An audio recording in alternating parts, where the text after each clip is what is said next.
నమస్కారం అండి అందరికీ. జ్యోతిష్ శాస్త్రంలో మరి పురాణాల్లో సముద్రము మానవ జీవితంపై రాసులపై గొప్ప ప్రభావాన్ని చూపుతుందని చెప్పబడిందండి.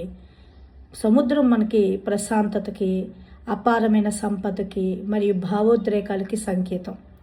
సముద్రం నుంచి లభించే రత్నాలు, ముత్యాలు, పగడాలు ఇవన్నీ కూడా కుజుడి అనుగ్రహాన్ని కలిగిస్తాయండి. అంతేకాదు ఇవి చంద్రుడి యొక్క అనుగ్రహాన్ని కూడా కలిగిస్తాయి. సముద్రం నీటితో కూడిన ఇంకా జ్యోతిష ప్రయోజనాలు అనేకం ఉన్నాయండి. మానసిక ప్రశాంతతకు, మానసిక సమతుల్యతకు ప్రతీక అండి. చంద్రుడు మనలో భావోద్రేకాలని కలిగిస్తాడు కాబట్టి ఇది పూర్ణిమ రోజుల్లో మరింత ఆటుపోట్లకు గురవుతుంది కదా సముద్రం. అలాగే మన మనసు కూడా పూర్ణిమ రోజుల్లో అంటే పౌర్ణమి రోజుల్లో మనకి ఎక్కువ భావోద్రేకాలు కలుగుతాయండి.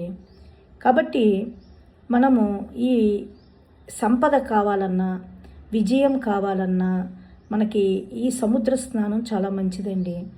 సముద్ర మదనం నుంచి లక్ష్మీదేవి జన్మించిందని పురాణాలు చెప్తున్నాయి.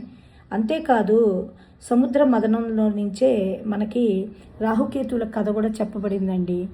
సముద్ర తీరాల్లో మనము గడపడం దీనికి అభివృద్ధిని, ఆర్థిక అభివృద్ధి కలిగిస్తుందని, అదృష్టం కూడా కలుగుతుందని నమ్ముతారండి. ముత్యం కూడా సముద్రం నుంచి వచ్చింది. ఇది చంద్రుడిని బలోపేతం చేసి మనసును ప్రశాంతంగా ఉంచుతుంది. పగడాలు, సముద్రపు పగడాలు కూడా కుజుడు యొక్క శక్తిని పెంచి ధైర్యం, ఆరోగ్యం మరియు ఆత్మవిశ్వాసాన్ని పెంచుతుందండి. సముద్ర గాలి, దాని నీరు మనకి లంగ్స్లో ఉండే సమస్యను తగ్గించడంలో, చర్మ సౌందర్యాన్ని పెంచడంలో సహాయపడుతుందండి. సముద్రంలోని నీరు నవగ్రహాల్లో చంద్రుని యొక్క శక్తిని సమతుల్యం చేయడానికి ఉపయోగపడుతుందని చెప్పబడింది. ధన్యవాదాలు.